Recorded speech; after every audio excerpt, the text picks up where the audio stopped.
नमस्कार शेतकरी बांधवांनो, आपल्याला माहीत असेल फार्मर आय डी कार्ड काढणे अत्यंत महत्त्वाचे झाले आहे.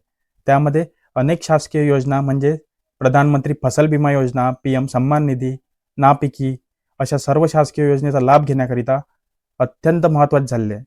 तुम्ही देखील आपली फार्मर आय डी कार्ड काढले नाही का?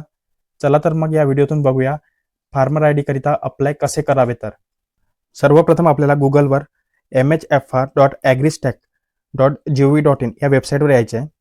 त्यामध्ये बघा आता इथे आपल्याला खाली ऑप्शन दिसत आहे फार्मर म्हणून ॲरो करून शो करत आहे तुम्हाला. बघा फार्मरवर क्लिक करून घ्यायचे आहे. नंतर इथे आपल्याला क्रिएट न्यू युजर अकाउंट यावर क्लिक करून घ्यायचे. क्रिएट न्यू युजर अकाउंट यावर क्लिक करून घ्या, जेणेकरून आपण आपले नवीन अकाउंट इथे क्रिएट करतोय. बघा इथे आपल्याला आधार नंबर टाकून घ्यायचा आहे व खाली सबमिटवर क्लिक करायचे आहे. मी देखील इथे आपला आधार कार्ड नंबर टाकून घेतोय. बरोबर बघा मित्रांनो, आधार नंबर टाकून घ्या, खाली सबमिटवर क्लिक करून घ्यायचे आहे. इथे व्हेरिफिकेशन पेंडिंग लिहून येणार आहे आपल्याला. त्यानंतर आपल्या आधार नंबरवर जो कोणचा नंबर लिंक असेल त्यावर OTP येणार आहे. तो OTP इथे व्हेरीफाय करून घ्या. नंतर व्हेरीफाय खाली दिसत असेल आपला व्हेरीफाय, त्यावर क्लिक करून घ्यायचे आहे. OTP नंबर टाकून घेतोय मी व नंतर खाली व्हेरीफायवर क्लिक करून घ्या.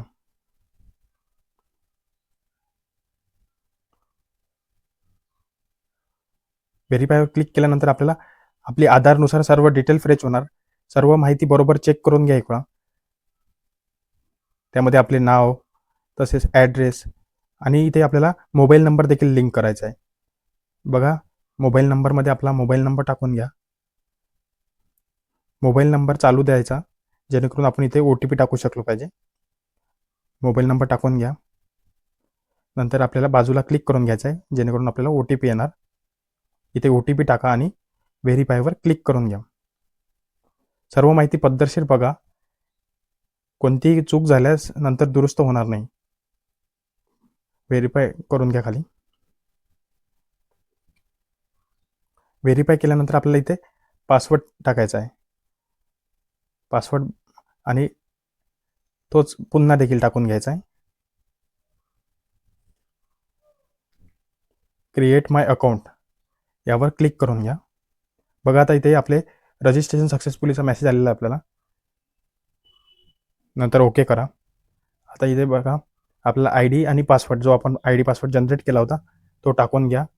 खाली कॅप्चा टाका आणि लॉग इनवर क्लिक करून घ्या. बघा इथं आता पुन्हा आपली माहिती पूर्ण शो झाली आहे. ती माहिती बघून घ्या. मोबाईल नंबर देखील आलेला आहे आणि रजिस्टर ॲज अ फार्मर यावर क्लिक करून घ्या. बघा इथे मोबाईल नंबर चेंज करायचा विचारला आहे, नो करा. नंतर इथे आपण ईमेल ID देखील देऊ शकतो. तसेच आता इथे आपल्याला मराठीत नाव टाकायचे आहे, आपली कास्ट टाकायची आहे आणि मराठीतच आयडेंटिफायर नेम देखील टाकायचं आहे. ते पद्धतशीर भरा.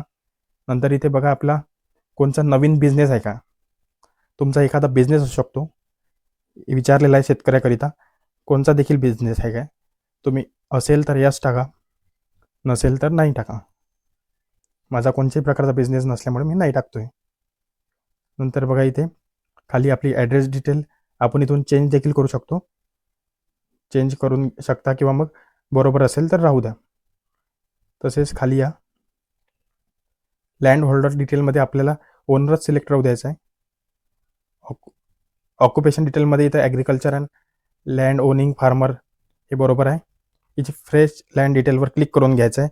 त्यामध्ये आपला डिस्ट्रिक्ट सिलेक्ट करून घ्या, आपला तालुका सिलेक्ट करून घ्या व जे कोणतं सातबाऱ्यावर म्हणजे आपला मौजा ते देखील सिलेक्ट करून घ्या.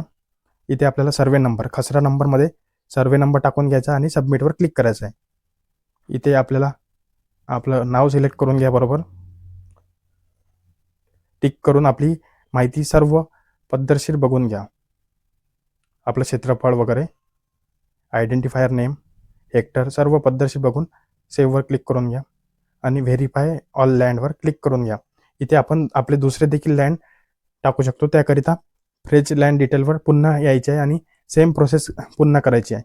इथे ह्या शेतकऱ्याची एकच फॉर्म असल्यामुळे मी इथे ते बरोबर पाहून घेतो आहे. व नंतर खाली येऊन बघा, इथं आपल्याला सोशल रजिस्ट्रेशन डिटेल, इथे आपल्याला काहीही सिलेक्ट करायची गरज नाही आहे. सोशल रजिस्ट्री डिटेलमध्ये आपल्याला काहीही लिहायची गरज नाही. नंतर इथे खाली यायचं आहे आपल्याला. आय ॲग्रीवर सिलेक्ट करा. नंतर सेव्हवर क्लिक करून घ्या. इथे आपल्याला OTP येणार ई साईन करण्याकरिता. इंग्लिश लँग्वेज सिलेक्ट करून आय ॲग्रीवर करून इथे आपला आधार नंबर टाकून घ्या व सेंड OTPवर क्लिक करून घ्या. OTP टाकल्यानंतर व्हेरीफाय OTPवर क्लिक करून घ्यायचे आहे, जेणेकरून आपले फार्मर एनरोलमेंट नंबर इथे जनरेट होणार आहे. बघा, थोडा वेळ घेणार इथे. साईट रिलोड करते व नंतर आपल्याला फार्मर एनरोलमेंट नंबर जनरेट होऊन जाणार. बघा, आता इथे आपण डाउनलोड PDF वर क्लिक करून घ्यायचे आहे. इथे आपल्याला आपलं फार्मर ID करिता फार्मर एनरोलमेंट ID जनरेट झालेला आहे. इथून 8 ते 10 दिवसात आपला फार्मर ID देखील येऊन जाणार. अशा प्रकारे फार्मर ID करिता अप्लाय करा व याच वेबसाईटवरून पुढील 8 ते 10 दिवसात आपला फार्मर ID नंबर जनरेट होणार.